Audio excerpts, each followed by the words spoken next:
Hello again. Bruce here with Pattern Making Secrets. You made a smart choice for choosing to attend this class. If you like to sew and you're going to love what we're going to teach you here today, make sure you stay till the very end because that's when we're going to reveal the number one secret anyone who sews needs to know. Now we're going to cover the class in 4 separate parts. The first part of the class, we're going to show you a simple and easy pattern making method for making your own sewing patterns that fit in one short lesson. Then we'll cover the second part of the class that's all about pattern designing. In the third part of the class, we're going to reveal a list of several unique tools that are necessary and will help anyone who sews to be able to make, fit, and design any size for any figure, shape, or style sewing pattern you want without any previous experience. Many of these tools are essential in order for you to achieve better results. Many of these tools are unique to these classes and are not available anywhere else. The fourth part of the class, we're going to reveal the number one secret every home sewer needs to know. We're going to teach you several quick and easy sewing techniques the garment industry has hidden from you for years. We're going to reveal a new technique for sewing sleeves, collars, shoulders, and side seams, how to sew matching seams with special sewing machine attachments, and many more helpful tips.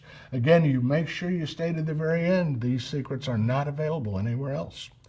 Now, there are 3 ways you can make and design a pattern to fit your own measurement. Actually, there's only 2 ways other than the method I'm going to show you here today. Pattern makers, tailors, designers spend anywhere from 6 months to 2 years specialized schooling and invest thousands of dollars to learn how to make a pattern to their own measurements. Or there are extensive and expensive home study courses available. You can find them advertised in the sewing magazines. The problem with these courses is you have to know geometry, trigonometry, algebra, the proper use of a slide rule, learn how to measure your body in 23 places. Then it will take anywhere from 2 to 6 hours just to make one basic dress pattern because you have to do all the measuring and figuring. But it will probably fit when you're all done. Or you can use this system I'm going to show you here today. This system, pattern making system, has been used throughout the world since 1934 and published in 17 different languages.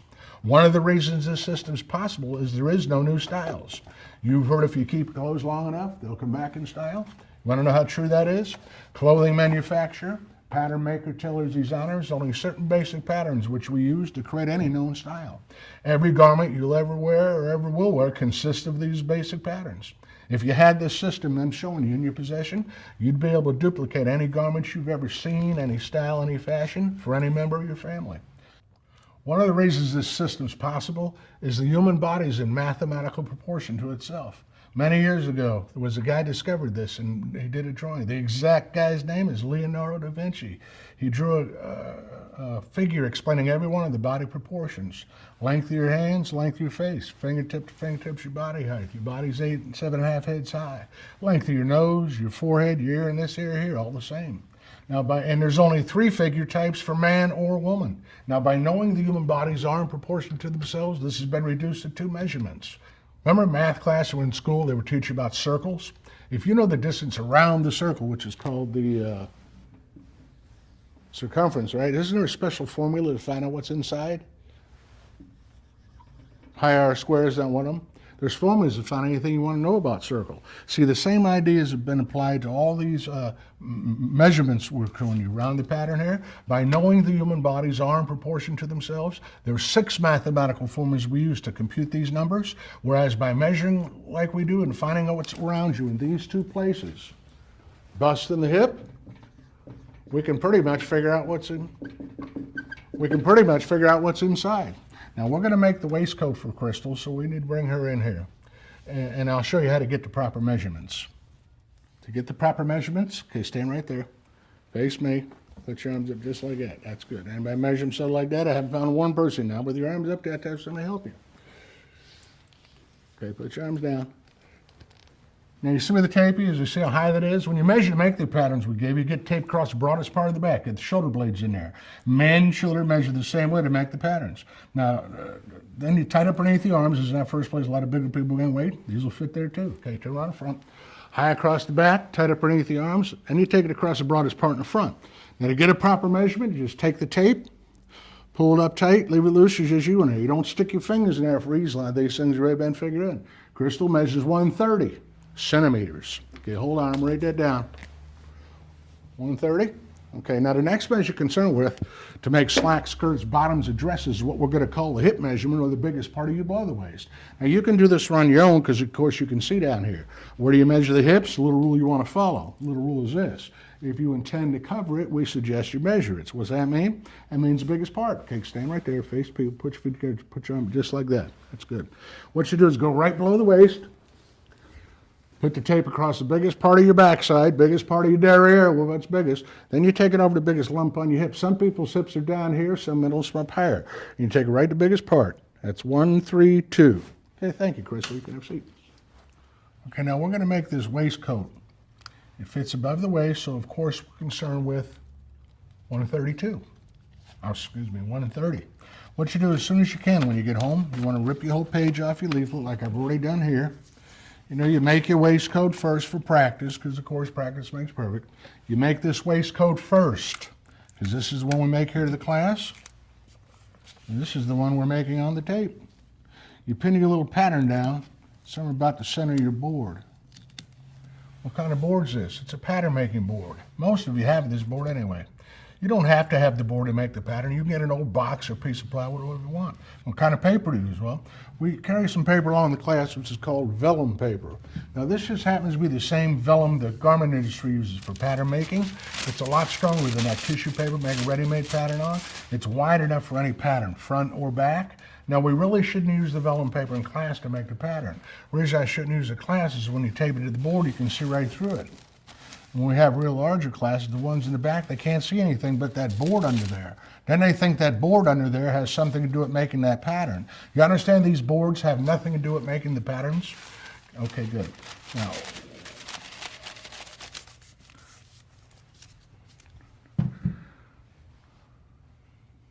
we're going to make on your leaflet we supplied you with a special scale. Now if you notice the scale has numbers on it. It starts at 50 and goes all the way up to 140. The numbers on the scale represent the graduation of the people's measurement. Not only that, they are a proportion of the human body. We can make a pattern for 50 centimeters around. You know how small it is? That's that big. That's about 18 inches around. Or we can make a pattern for 140 centimeters around. That's equivalent to about 60 inches around. If you measure bigger than 140, because some people do, it's not a problem. We have a special system which has a special scale. And there's special patterns that goes all the way up to 170. Okay, so don't worry about if you measure bigger than 140. Now we're going to make the waistcoat for Crystal.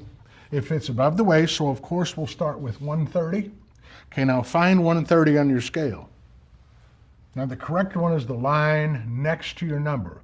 So find 130, find a line next to 130. You see the line that's next to 130? You have to come all the way out to the edge, stick the tack, a little dot. The tack on my scale is actually in a red line because this is red and black.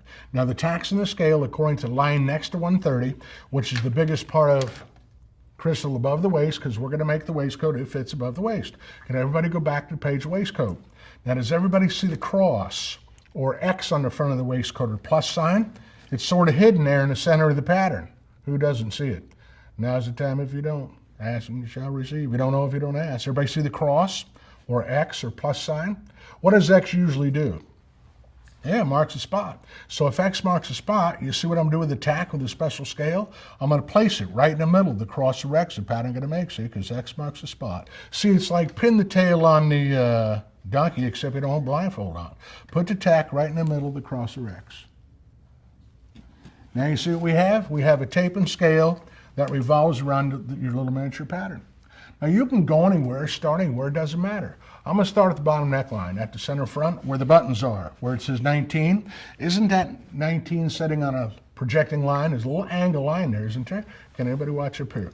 Okay, you see this white scale? I'm going to swing the scale till it lines up flush with the projecting line that says 19. Line the scale up along the line. See, the line determines the angle. You come down the tape. What's the number on the line say?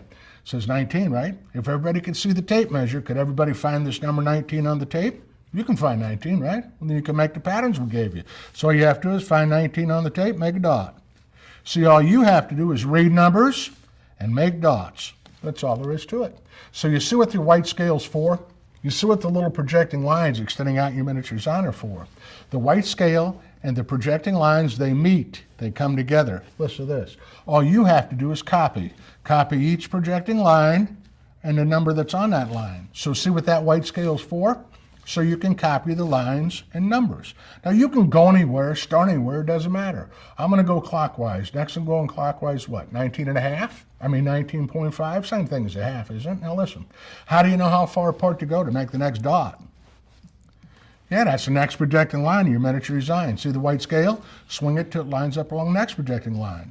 Line the scale up along the line. See, the line determines the angle. You come down the tape. It says 19.5. You find 19.5 on the tape, make a dot. We don't ever give you anything smaller than 0.5, which are those halfway notches between the long ones. Next is what, 11? Line the scale up along the line, 11 to make a dot. Next is what, 37.5? Oh, now 11 is way down inside the pattern. Anytime you see it line away near the pattern, you don't want to pass it up because it has to do with the pattern. Line this just like all the other ones. Line the scale up along the line. It says 11. You find 11 on tape, make a dot. Next is what? 37.5. Line the scale up along the line. 37.5, make a dot. There's a neckline made, isn't it? Isn't that the neckline? Next one, 36. Line the scale up along the line. 36 and make a dot. Next one, 35. Line the scale up along the line. 35, make a dot. Next one's 19. Line the scale up along the line. Oh, next one's 33. Make sure you copy the right numbers. Next one, 33. Line the scale up along the line. 33, make a dot. Now look, the top 2 points for the shoulder dart are made, aren't they? See the top 2 points for the dart. Now you see what that 11 was? That's the point of the dart. Isn't a dart made? There's a dart made, isn't it? Next one, 33. We did that. Line the scale up on 33, make a dot. Next one, 19. Line the scale up along the line, 19 to make a dot. Next one's 15. Line the scale up along the line, 15 to make a dot. Next one at the bottom of the armhole is 18. Line the scale up along the line, 18 to make a dot.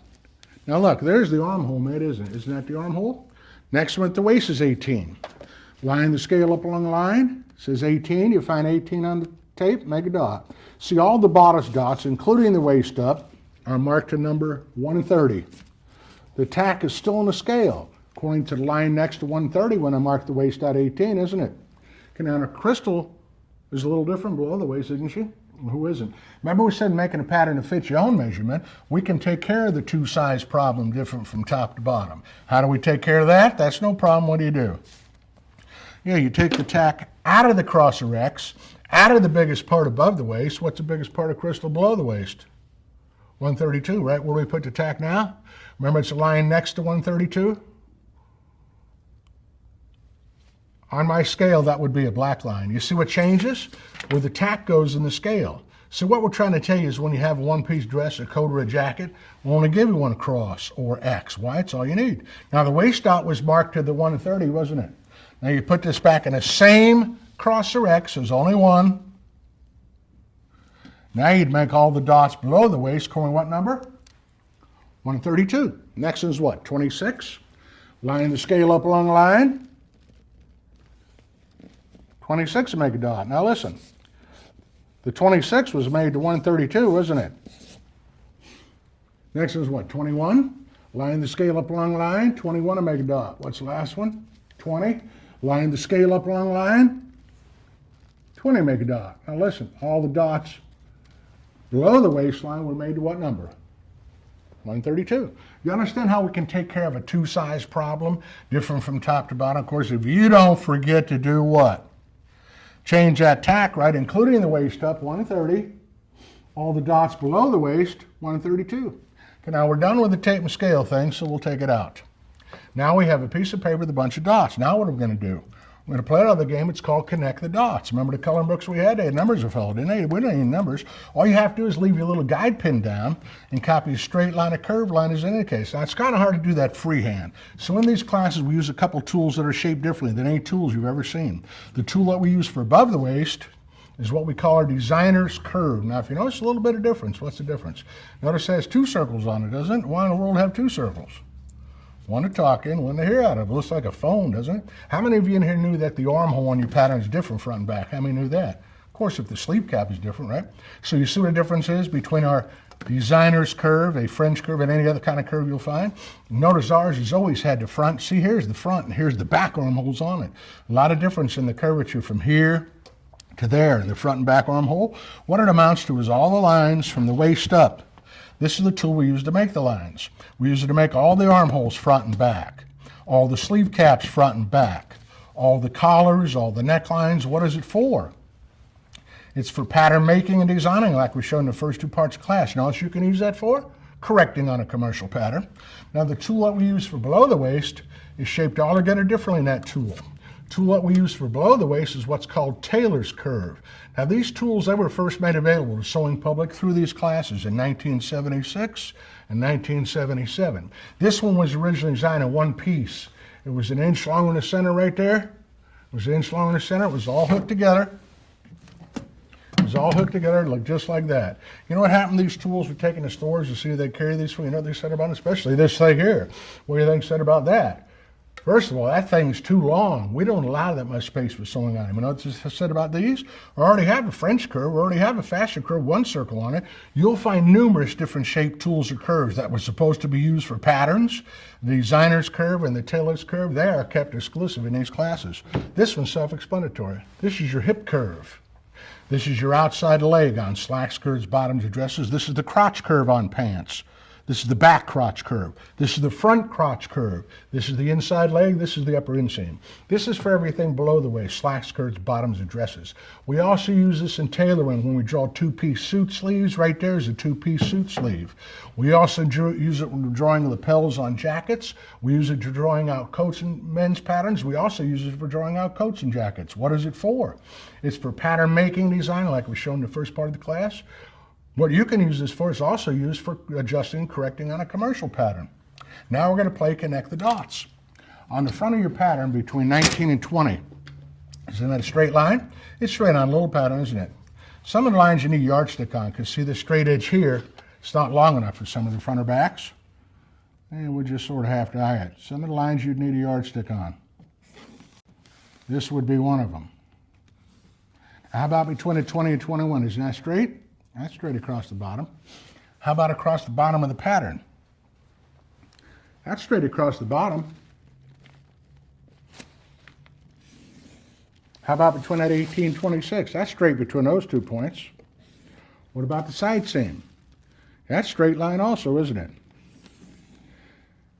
Now those are all straight lines. Now we're coming to the most important parts of your pattern. How about that neckline and armhole? Those are important, aren't they? Don't you want those to fit and look right? Well, sure. When you're working with your neckline or your armhole, is one time you have to follow one little rule. Always work from the top of your pattern down. Always line up the top 3 dots on the edge of the tool. Always the top 3. Neckline only has 1, 2, 3 dots. Now look, the first dot's on the edge and the last dot's on it. The second dot's still way off there, though, isn't it? So to make a perfect neckline, you just slide it to the top 3 dots along the edge. See, right there they are. See how to make a perfect neckline? You'll see that and put it on, because it won't go here. Won't go here, won't go here. See how it fits right in?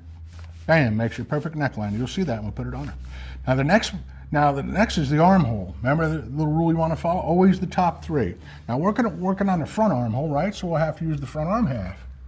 See, back arm half, that must be front arm half. Always the top 3 dots. See, this is the most important part of your armhole right through here. 1, 2, 3. What's that part of your pattern left under there? What's that called? That's called underarm, isn't it? See where that says underarm from here to there? Guess what that part of the tool's for? That's for the front underarm. So all you need to do is keep the same continuous curve. Loop the underarm dots together like so. So to make a perfect armhole, you'll see that and put it on. Now cross shoulder top one side here, that's straight. Cross shoulder top the other side straight. Now that one for the dart, it has that point on there, so we'll put that point on there. It doesn't really matter how big or small you make that point. The only reason for that is so when you fold your dart in, there's no dip in there. So you sew it across, your sewing machine will catch that portion of the dart. You can draw a circle, you can draw a little smiley face. Doesn't matter, as long as you come above these 2 points. Now what about that 11 if you've forgotten all about it? Well, you wouldn't have had a point to line your dart in. Now we're going to line the dart in.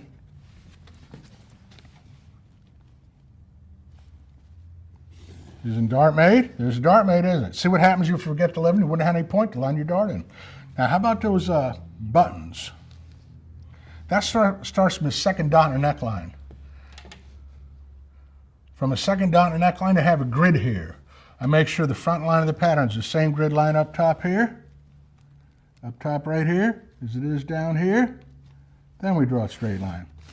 See this grid in here? I just make sure the front line of the pattern is the same grid here as it is down here. Then we draw a straight line. Usually there's about a 3/4 inch button extension from here to there and here to there. You want to know how to accurately space your button or properly place your button? Right there. Right there. What does that do? It's for exact place of buttons, buttonholes, shirring, smocking, skirt pleats, drapery pleats, placements for hook size or snaps. You can use it as a knitting gauge. Professional bakers use these things to score to decorate the cakes evenly. You do. Your husband or boyfriend can use it in a machine shop. What does it do? It's called Simflex Expanding Sewing Gauge. It accurately spaces lengthwise or widthwise.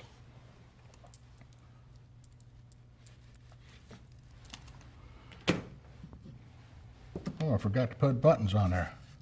I just stuck those on there to make it look good.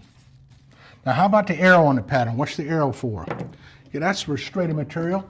Center, front, or back is on straight in most cases, unless you're slanted. What's it mean if they're slanted? It means we cut on the bias. See this straight edge here? See that slot that we cut out of the middle? Guess what that slot's for? So you can mark you straight. You can also put your trace and wheel and trace and things like that. This is parallel with this, this is parallel with this. When you cut the whole pattern out, that center front line is on the straight.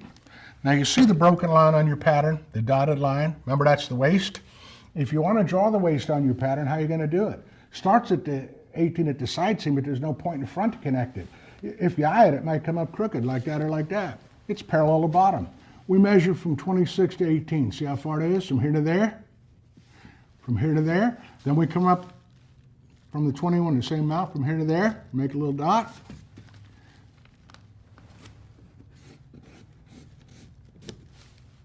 That's how you draw the waist straight across if you draw it on it. See how it's parallel bottom here to there and here to there? Now you see those little tiny letter A's at the bottom of the armhole? Those are the sewing instruction. See, the pattern sews together according to the alphabet. A is sewed to A, B is sewed to B, so everybody knows ABCs. You got basic sewing instruction. Now, if you notice, the pattern does not have any seam allowance.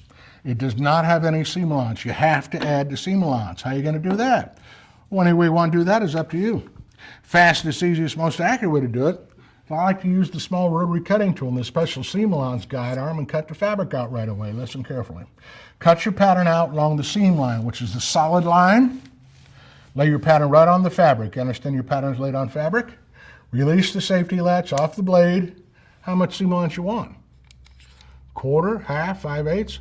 All you need to do is pull this, get your tape measure, pull this, measure with your tape measure from the blade to that tip, however much you want. Let's say you want 1/4 inch, ½ inch. Pull this away, ½ inch away from that blade, and then you tighten it down. Now remember, your pattern's laid on fabric. Now all you do now is this. You come along with the guide arm, and you follow right along the seam line of the pattern with the guide arm, cutting out the fabric right away. You understand we're cutting out fabric? This thing's razor sharp. It'll cut several thicknesses of denim, a little pressure on it. You can use the tool to add seam allowance on any kind of pattern. Even when you get down to just in commercial pattern, seam allowance is messed up sometimes, isn't it? Or some of you use a type of commercial pattern doesn't come with a seam allowance to begin with. You can use it to cut bias strips. You can use it for any type of crafts or quilting. Forget this guide arm thing for the time being. You know how much more accurate this tool is than scissor? Whenever you cut with scissors, usually you cut 2 pieces at once. You know what happens to your bottom piece? Your scissors are pushing the bottom piece. It's called push, cut, push, cut. You really can't get an accurate cut as you could or should like you can with a tool like this. Now, once you become familiar with using this tool, you use it wherever you can place a scissor. Now, I didn't want to press too hard because you're going to make a hole in my board. There's special cutting mats that must be used with these things. Why must the special cutting mat be used? The real reason is in order to get the cutter to work properly is the real reason. And there are several companies that make the cutting mats. The only proper cutting mat we found to use is the Olfa cutting mat. Now, there's all different sizes, the Olfa cutting mat. This is the biggest one they make right here. What they do is they take another one, they clip it onto the end this way so it's twice as long. Another reason why you have to use the Olfa cutting mat is when you lay your fabric down, what the mat does is it keeps the fabric from slipping around. It'll keep silk from slipping around, everything else. It won't cause the blade to dull any. And if you don't cut in the same place all the time, your Olfa cutting mat will last twice as long as what it normally would. Okay, now what you do is we're done with the little pattern, so we'll take it out.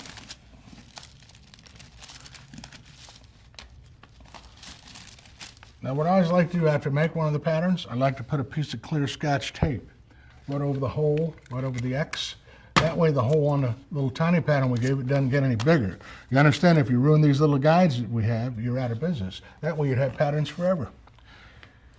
Now what we're going to do is we're going to cut the pattern out and we're going to fit it onto crystal. We're going to see what it looks like.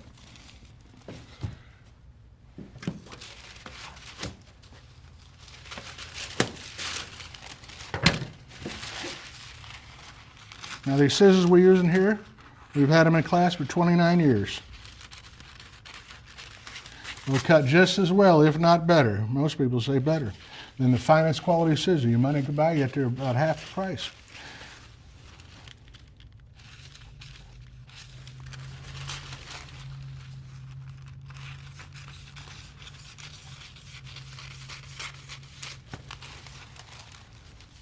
What I like about it is they cut completely to the tip and they don't slip. They can be taken apart for easy sharpening. Did I say sharpening? I've had this pair for 10 years. I've never sharpened it yet.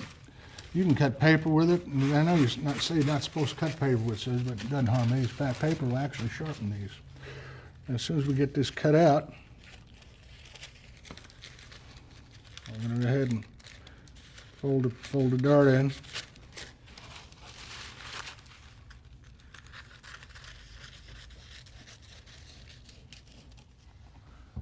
Okay, now what you want to do is you want to make sure you didn't leave anything out of your pattern.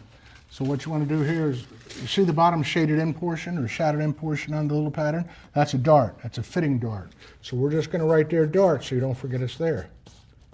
And I'll explain the fitting dart further in a few minutes when we fit the pattern onto crystal. Now what we're going to do is we're going to fit the pattern onto crystal. We're going to see how it fits. Okay, stand right about there, Crystal. Okay, put your arms down your side. Okay, we'll put the tape right on the shoulder there. That's a little better. Make sure straight, put your two fingers right there, press tight. Now see how nice neckline fits? Doesn't gap any going around. Measure neckline, not necessary. Okay, turn it a little bit side. See how the shoulder is a little bit bigger? Remember I said it should be bigger. It's an outer garment, it's a sleeveless jacket. Okay, put your arm up. See how nice the armhole fits, but see how it drops way down into there? Okay, now I'd say the waistline's, look at that, pattern fitted, doesn't it? Guess what, they always do. Waistline's exactly right. Thank you, Crystal, you can have a seat. You know, what about that fitting dart? I didn't say much about that.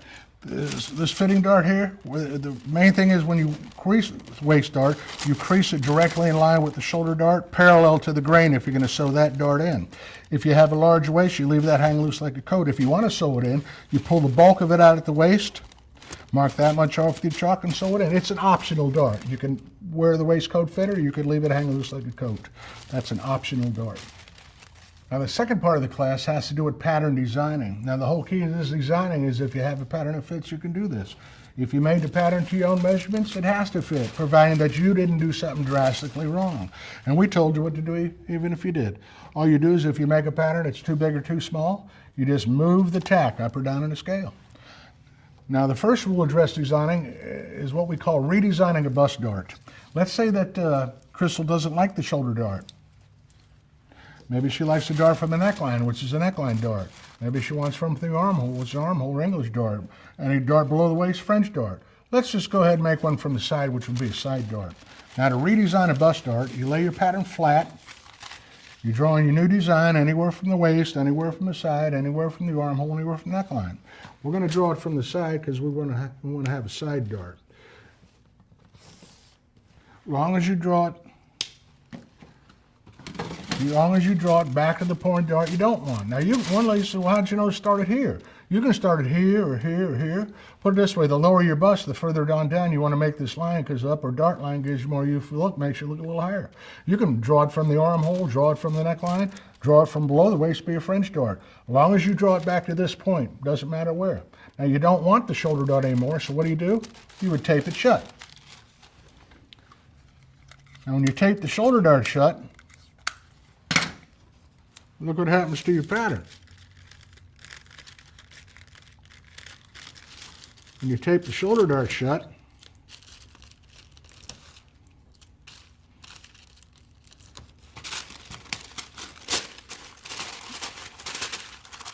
you have a big bubble in your pattern. You don't have a flat pattern. Now what you do is you take your scissors and cut right along that line you drew in there. It doesn't matter where you drew the line, wherever it looks best on you. Take your scissors and cut right along the line you drew, right to the tip. Now what kind of dart do you have? Sure don't have a shoulder dart anymore, do you? You've got a what? Got a side dart. See how it just went from here? See how it just went from here to there?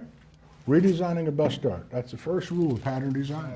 Another rule of pattern design is what we call line drawings. Let's say you see something at the store that looks like this.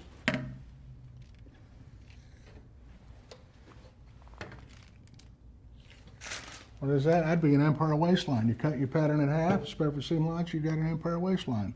You can put a raglan sleeve on a set-in sleeve bodice. This is called superimpose, one pattern over the other. You pin your raglan sleeve down, you make it to your measurement. You make your set-in sleeve bodice to your measurement. You take your raglan sleeve and you lay it on top of the set-in sleeve bodice, just like this, and you cut right along that line of the raglan sleeve. Spread it apart for seam lines. Now you got a raglan sleeve and a set-in sleeve bodice. Again, there's a lot more rules to pattern designing.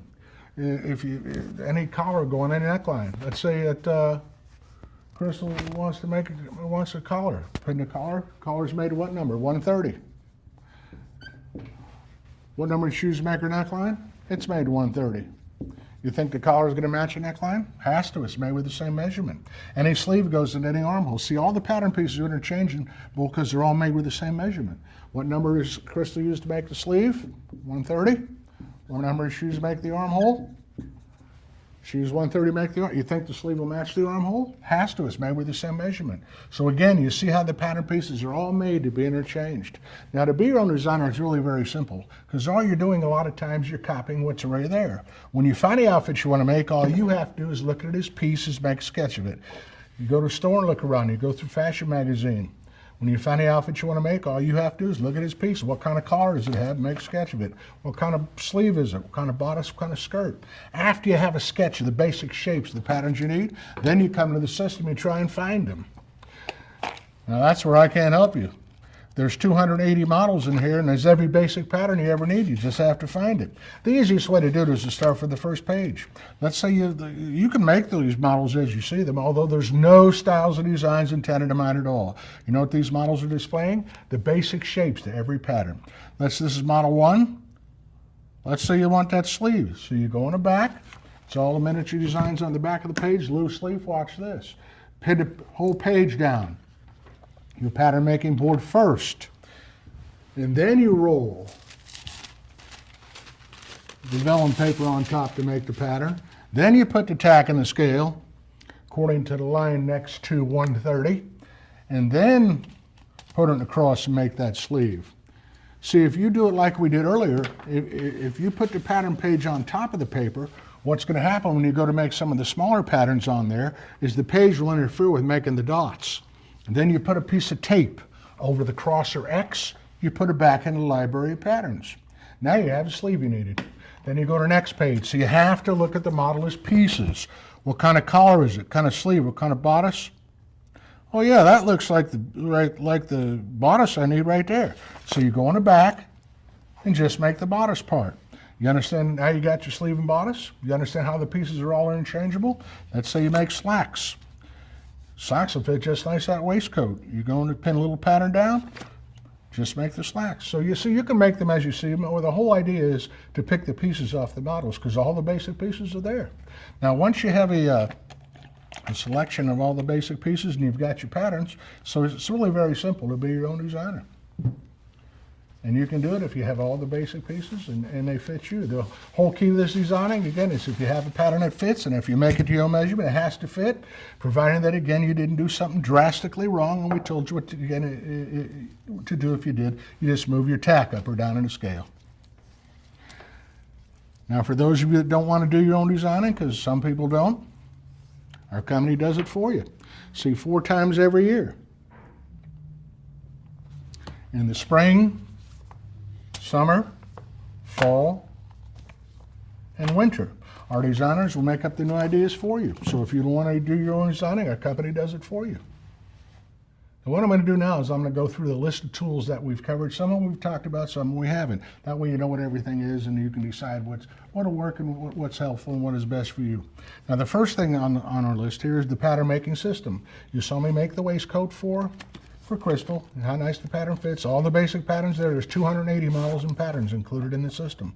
Also included in the pattern system is the 280 models and patterns. You get the plastic tape and scale like we used in the class. You get some push pins, scotch tape, and pencil. That's the first thing on the list. Now there's a few men's and children's in here. There's a few men's and children's in the pattern system. If you do more sewing for men's and children's, we have the special supplement for children's. There's a special supplement. There's the children's supplement, which has an additional 54 patterns. There's a fuller figure supplement. There's some fuller figure models in the manual. Actually, these designs were put together for ladies that are 48 to 60 inch bust or hip measurement, and there's 3 different ones. There's edition 30, 31, and 32. So if you are fuller figure, the styles have been put together to look better on bigger people. There's 3 editions of those.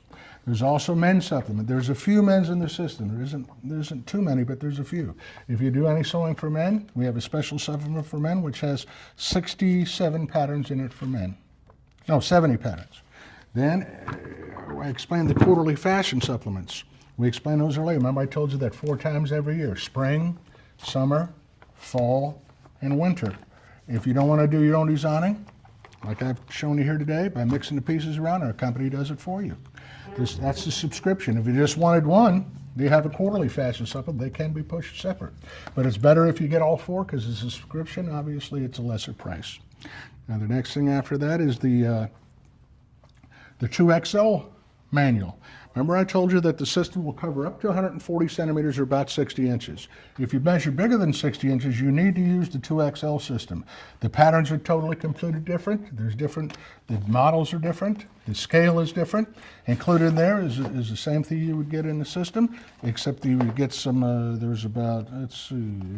you get a special scale, which has the special scale. There's 97 models and patterns. These are all specifically designed for the fuller figure over 60 inches. And you get the special scale, the scotch tape, the pins, and the special marker. That's the 2XL system. Now, if you don't measure bigger than 60, of course you wouldn't need that. That'll take care of the 2XL system. Now, the next thing is the Sewing for Success book. Over the years, we've had many of our designers that have traveled across the country doing these classes, and we have put together what we call Sewing for Success. It covers a little bit of everything, explains all the different feet for your machine, explains a lot of different tools and different types of fabric. And that is 280 pages long. And there's also hints and tips in there from people that have attended these classes. This book is rated excellent by many sewing teachers that have gotten it. So you want to keep that Sewing for Success book in line. I didn't mention much about it, because it isn't necessary, it's self-explanatory. Now the next thing we're going to talk about here is the Designers and Tailors Curve. Now these again these are tools that you should have regardless of whose pattern you sew with. The Designer's Curve, remember, was for everything above the waist, and the Tailor's Curve was for everything below the waist. You should have both curves in order to get all the lines on top or bottom of your pattern. If you don't have both curves, you're only going to have half the lines. So it's best to get both curves. Now if you already had one because you've been to class before, of course you can buy either one of these separate. But these are tools for making patterns, designing on patterns, or correcting and adjusting on a commercial pattern. The instructions on the back are for correcting on a commercial pattern. You actually learn how to use these tools by making the patterns. You learn how to use them better when correcting the patterns because you become more familiar with the curves on a pattern by actually using these tools. Now the next thing is the vellum paper. Now remember, it's best to have the paper that you can see through, because if you have paper you can see through, this is wide enough for any pattern, front and back. There's 20 yards on here, which is enough for 8 to 10 full sets of patterns. If you have paper you can see through, remember you put the paper on top of your pattern. That way when you make your pattern, The page on the pattern page doesn't interfere with making the dots when you're making your pattern like we did with the waistcoat. We put the waistcoat on top, but that's not the way to do it. You put the waistcoat down first, then you put your vellum paper, see-through vellum paper on top, and then you can put the tack and the scale and make your pattern. The vellum paper, you have to have paper you can see through. So you can put your pattern under the paper. Next thing we're going to talk about is the large double mat. The double mat is twice as long as the single mat. It's 24 by 36. It's twice as long. It's 23 by 70, excuse me. It's 23 by 70. If you have a double mat, it's just more convenient. It clips together. There's clips, and it clips together. It makes it twice as long. The one I showed you in the class is the single mat, which was the 24 by 36. This is the single mat, 24 by 36. You can use that one, but you just have to move things when you're cutting something like dresses and skirts and pants. Remember, you need the double mat if you're going to cut the fabric out, adding the seam allowance. Next thing is the cutter and the guide arm. Now again, this is something you have to have if you're going to want to add seam allowance like we talked about when cutting out the fabric. Now the guide arm is a separate piece from the cutter. The guide arm is a totally separate piece from the cutter. You want to make sure when you have a cutter, it'll work on any cutter, but it has to have a hole in it. If your cutter doesn't have a hole, we use the 28 millimeter cutter, and it already has a hole. If your cutter doesn't have a hole, you need a 1/4 inch drill bit. It'll fit right in there. Now to place the cutter on there, all you would do is you take the screw out of the one end of the cutter, you put the screw through the hole, in your cutter. There's the screw. You take the black post and you tighten it back up. After you tighten it up, see this piece here how it moves around? This will tighten up and pulls all the way off there. To add seam allowance, you just get your tape measure, measure from the blade to that tip with your tape from here to there. If you want a 1/2 inch, you pull it away 1/2 inch from that blade. From here to there, you measure with your tape measure. You tighten it down at the bottom. That's how you'd use it to add seam allowance. That is available separately, or you could get them together.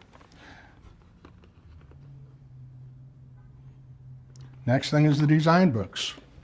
Now remember we were talking about in the beginning of the class there's only 3 figure types for man or woman, endomorph, ectomorph, and esomorph. And the human body is in mathematical proportion to itself. We explained this earlier in the first part of the class as I explained why the pattern system works.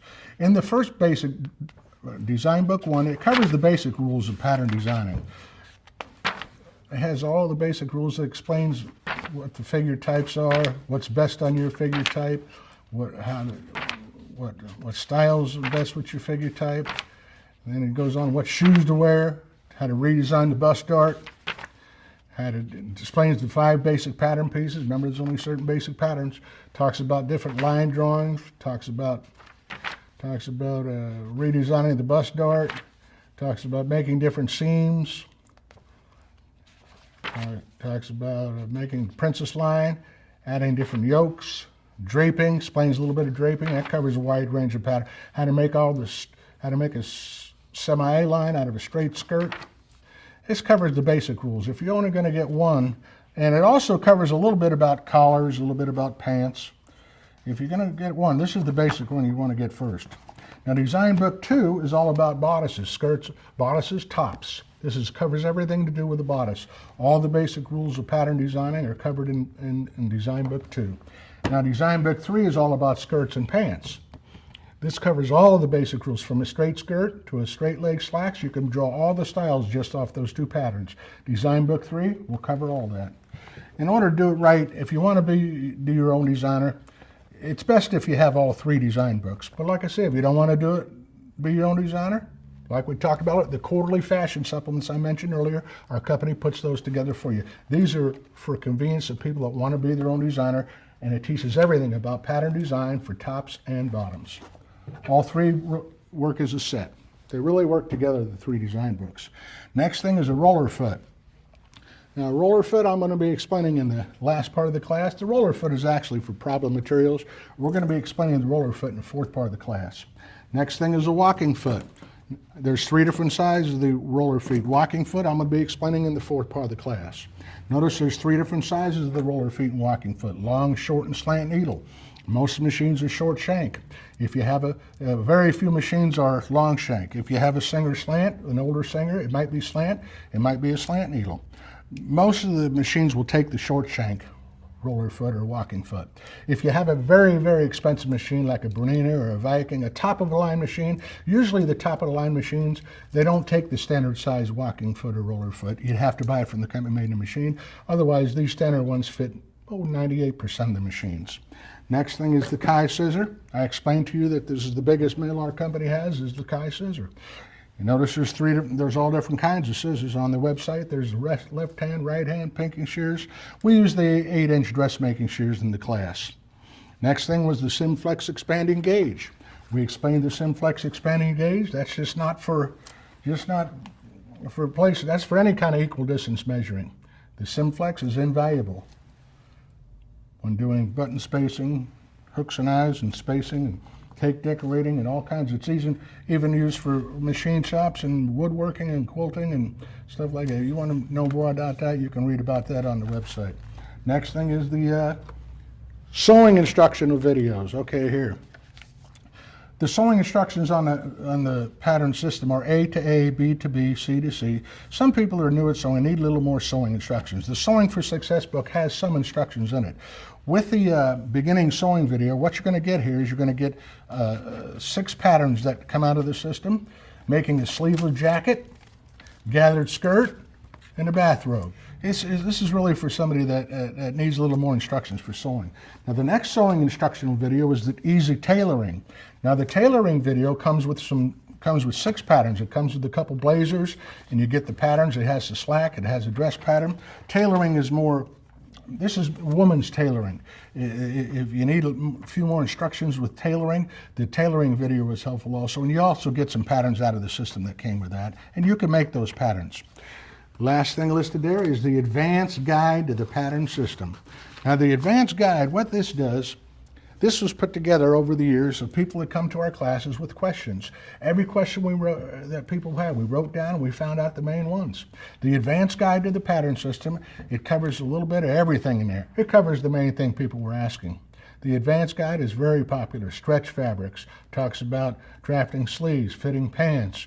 It talks about how the pieces are interchangeable. It has some sewing instructions, linings, facing, shoulder pads. The Advanced Guide to the system is very, very helpful when it comes to answering a lot of the questions we've had from the system. So that's the products that we've went through here today. And there is a few more on the website that you didn't see in the class. Okay, now the 4th part of the class, the sewing techniques we talked about in the first part of the class. Everybody sitting here, everybody here has little teeth rollers on their sewing machine called a feed dog. Now everybody knows that the feed dog feeds material through, everybody knew that. But did you know that while it's feeding material through, it's also shortening, gathering, it's what we call easing the bottom piece of cloth much faster than the top, much faster. It's intentionally designed to do that. Why is it intentionally designed to do that? When your fabric's straight, your body's curved, you want the feed dog to ease certain seams so it shapes the cloth to the contours and curves of your body. So if the feed dog on your sewing machines are intentionally designed, what's intentionally on purpose to be shortening or easing the bottom piece of cloth, what piece of fabric do you put on the bottom when you are sewing? Do you want to put the longest piece of fabric on the bottom so the feed dog can ease and shape your garment together in the proper direction? Or do you want to put the short piece on the bottom so the feed dog gathers up, makes it shorter, then you have to try to take the big one and jam it into the short one. This is why some people have trouble with sewing, because they're not keeping the long piece on the bottom. You keep the long piece on the bottom in all cases and all places. Some of you are thinking, yeah, what if they're the same size? What we're going to do in the next few minutes is explain to you what seams in your garment are supposed to have a little extra ease built into them. We'll explain to you how much ease belongs in those areas. That way you know which ones to put on the bottom so your feed dog can ease and shape your garment together in the proper direction. Now the first thing you want to remember is we're going to talk about a dress pattern. Your back shoulder of your dress pattern has to be an 1/8 inch longer than the front shoulder. Now, if one shoulder's an eighth longer, usually everybody has two, don't they? That'd be total of a quarter. Now, after you have a back shoulder eighth wider, that's total of a quarter. You want to add a quarter inch. You want to make your back dress a half inch longer than the front. Quarter inch in the bodice waist, quarter inch in skirt waist. Now your back dress is a half inch longer. Now your back dress is wider by a quarter at the shoulders and longer at the back by a side. So when you sew the dress, where do you keep the back, shoulders, and side seams? On the bottom when you sew them. Now there's two ways you can do that. Another way, in the garment industry, when we sew shoulders, we sew them straight across, shoulder point to shoulder point, straight across. That way the feed dog leads the longer back into the shorter front without pins or basting. In the garment factory, when we sew side seams, I know you're all taught to sew from the bottom up. If you sew from the bottom up, that's fine. What's going to happen is one side is going to be the easy side. To keep the back on the bottom, you're going to have to shove all that bulk of the fabric onto the machine to one side in order to sew from the bottom up. In the garment industry, what we do is we sew up one side, we turn the dress around, and we go down the other. I know you've all been told to do that, to sew with a straight grain of the fabric. Well, first of all, knit fabrics don't even have a grain. They're put together like a chain link fence. Either way you want to do it, it doesn't matter. Just make sure when you sew your shoulders and you sew your side seams, to keep the back, shoulders and side seams on the bottom next to the feed dog. Now the next thing that people have trouble with is sleeves. First thing you want to do here is you want to, when you buy a commercial pattern, a sleeve cap doesn't match the armhole properly for sewing. They give you a sleeve cap anywhere from 1.5 inches to 3 inches longer than the armhole. And it's only supposed to be 1/4 inch longer. See, the correct fullness for sleeve cap is 1/4 inch longer than the armhole. That's all supposed to be in there, unless it's a gathered sleeve. You know how to put gathers in your sleeves. Those are easy, aren't they? That's when you put the gathers in your sleeve before you put the sleeve in. So unless it's a gathered sleeve, you want to try it like this, the results will be self-evident. What you have to do is measure the armhole on your commercial pattern. How are the strings the easiest way? Take a string, lay it along the sewing lines of the armhole. Let's say the armhole string is 12 inches long, for example. Then you take a string, lay it along the sewing lines of your sleeve cap. Let's say sleeve cap string, 13 inches long. Well, the sleeve cap's 1 inch longer than the armhole. It has to be 1/4 inch longer. Has to be 1/4 inch longer. So how much too big is your sleeve cap? 3/4 inch too big. 3/4 inch too big. So the easiest way to make the adjustment is you want to shorten your sleeve to about this length. It's easier made to correction when you're adjusting your pattern. From the center of your sleeve cap, you make a slash and take out 1/4 inch and tape it. That's 1/4. Now what you want to do is on the other side, you make another cut, take out another quarter. That's 2/4. Then you want to make another cut, take out another cut. That's 3/4. So whatever you have to get rid of, make sure you take it out of the middle, front and back of the sleeve equally. Now your sleeve cap was 1 inch longer.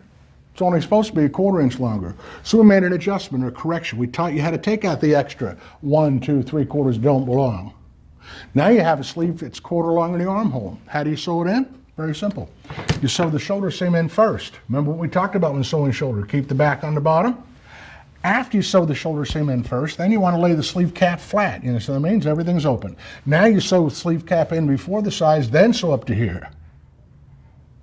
Then sew up to here. Now the underarm sleeve seam is a matching seam. That's where you use a walking foot as a matching seam. We'll explain in a few minutes further. Next statement is what we're really trying to tell you so you don't catch this. With the sleeve cap on the bottom next to the feed dog, which is intentionally designed to shorten and ease the bottom piece of cloth, not the armhole like your pattern manufacturers have been telling you. Did you know your pattern manufacturer has you with the armhole on the feed dog? Guess what happens to your garment if the armhole's on the feed dog? The feed dog comes along and it gathers up the armhole. It disshapes the entire circle, makes it smaller. It disshapes the entire circle, makes it smaller. You understand why the sleeve cap must be eased instead of the armhole? It's very simple why. Okay, now the next thing is sewing on collars. Now a lot of people have trouble with collars. The easiest way to do this is first you want to lay your neckline flat. How you lay the neckline flat? Join the shoulder of your front and back bodice pattern. See this straight line coming in, shoulder, it's half the armhole, it's half the neckline. If you had a back of the pattern, join it at the shoulder. There's your complete armhole and neckline laid flat. There's your complete armhole and neckline laid flat. Now what you want to do is take your collar pattern and lay it on top. Match the collar seam as close as possible neckline seam. Now when you lay the collar pattern on top, make sure that the center back of your collar, right here, is 1/8 inch past center back and neckline. Now if half the collar is 1/8 longer, when you lay it on the fold, how much longer is the whole collar? That'd be a 1/4 inch longer, wouldn't it? So you understand why the collar is supposed to be a 1/4 inch longer than the neckline? Very simple. Whatever extra collar you have past this 1/8, you cut that off. Half of it's an 1/8. When you lay it on the fold, it's total of a 1/4. Now the other mismatch on a collar neckline is in this area. What part of the commercial pattern is that? The dotted line, that's a neckline. Now on the instructions for a commercial pattern tell you to ease that fabric into the neckline. Guess what's going to, into the collar. Guess what's going to happen when you ease that neckline into that collar? Guess where the wrinkles are guaranteed to come out? 2 places. The other side of the collar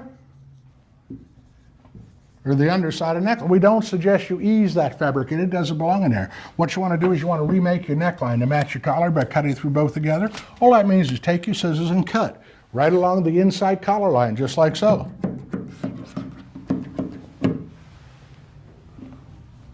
Somebody said, yeah, but does that make your neckline bigger? It won't make it that much bigger, but even if it did, when the fabric's being eased in, your neckline will get bigger the same way as if I ease it in on the fabric, besides the wrinkles coming out on the other side. It doesn't make it that much bigger, so don't worry. Now look, your stitch lines match perfectly now, don't they? You have a collar that's a 1/4 longer, so with collar on bottom instead of on top. Now when you make your facing, to make your facing, you start from nothing at the corner down here. To make your facing, you start from nothing at the corner down here. Trim 1/8 of an inch off the inside collar line, just like so. Now look. The under collar isn't as wide as the collar. It's 1/8 of an inch narrower. That's perfect. You don't want that under collar as wide. What's that for? That's so it don't show up in the seam, you don't have any lumps and bumps, and that's how you get it to roll over properly. Next thing is slacks. Easiest way to do that, after your pattern fits, on the back of your slack pattern, you had a 1/4 inch in the bodice waist, 1/4 inch skirt waist. Now your back slack is a 1/2 inch longer. Now when you sew pants, you have to keep the back on the bottom. Again, the easiest way to do that is to sew down one side and up one side by turning the slacks around. Now these seams, all these seams I mentioned on it must be eased. Now there's seams that we didn't mention. There's seams that are left on your garment. The rest of the seams that are left on your garment are what we call matching seams, or they wind up the same length or the same size. So suppose you sew those together without pinning them, what's going to happen? One's going to be hanging longer than the other, isn't it? Now you see why they teach you to pin or base things. They say pin it here, it'll match at this end, won't it? Pin it here, it'll match at this end too. You see why they tell you to pin? So it matches both the ends. Put all the pins in the middle. Guess what happens in between those pins?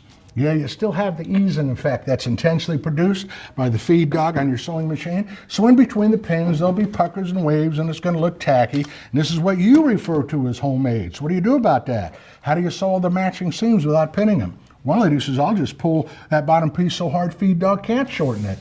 I wish we were the sewing center working on her machine. Every 6 or 8 weeks, she'd be bringing that thing in to get it adjusted. Now, you don't go pulling against the feed dog. What we suggest you do at home is we suggest you change your foot.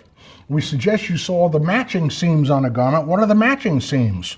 Seams that don't need to be eased. The center front's a matching seam. The center back is a matching seam. The underarm sleeve seam is a matching seam. Crotch seam and slacks is a matching seam. Darts.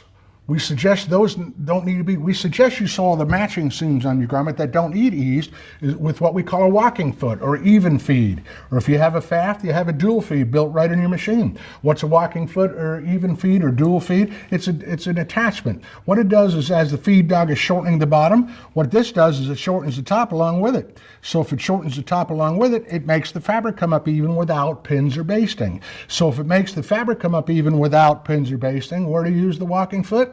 Very simple, and all the seams that don't need eased. Those places must be eased by the feed dog. The places that have to be eased are the back side seams, the back shoulders, the back pant legs, the sleeve caps, collars, and facings. All the other places that you need to use a walking foot are the center front or back, the underarm sleeve seam, the waistlines, the darts, crotch seam, and slacks. So the walking foot is for sewing all the matching seams. Now what is a roller fit for? The roller fit is for problem materials. If you have a problem fabric, it depends on the sewing machine. If you have a problem fabric, the roller fit was originally designed with stretch fabrics. Now, what happens is as more of the synthetic fabrics came out, people found other uses for it. The roller fit will sew over pins and metal stays, it'll zigzag. The roller fit is more for problem materials. So you can, a lot of people take the regular pressure foot off and put the roller fit on and use it as a regular foot. Roller fit is for problem materials, And the feed dog can still ease the bottom piece of cloth with the roller foot on. The walking foot is for sewing matching seams. It's also for matching plaids and stripes and machine quilting. It keeps the fabric even. That's the walking foot and the roller foot. So I think I've explained this pretty much. The brochure pretty much is explained on the brochure there. So now you understand the difference between those 2 feet. Now, if you liked what you saw here today and you want us to help you further, this is for you. Let me ask you a question. If you don't take advantage of these tools and what we taught you here today, how is tomorrow going to be any different? If you go back to the way you've been doing things and getting the same results. If all these tools did was enable you to finally be able to get your patterns to fit properly without all the frustration and aggravation, enable you to make any size, any style or fashion for any member of your family that fits and save you from ever having to buy another commercial pattern you have to fight with to make it fit. Would this be worth it? You know it would. We told you that if you stayed to the end, we are going to do something special for you. We have put together 3 affordable one-time special offers for you to choose from. We are going to give you a huge discount on every one of these packages, plus free shipping and handling. But this only applies to these 3 offers. You need to click the big button below this video and let's get you started with getting the results you know and you want and can achieve. We have shown you a fast and easy way in this short class to get the results you've been looking for. So you need to take advantage of this special offer before it's gone. If you would like to order any of the tools separately, just contact us using the contact link on this webpage and we'll send you a link to the order page. There you will have to pay regular prices and some of the tools you saw were not included in the special offer. Don't delay. Click that button below now. Wishing you success with your project. P.S. If you only learn one thing here today and you use that one thing you learned, it was worth the time you spent to attend this class.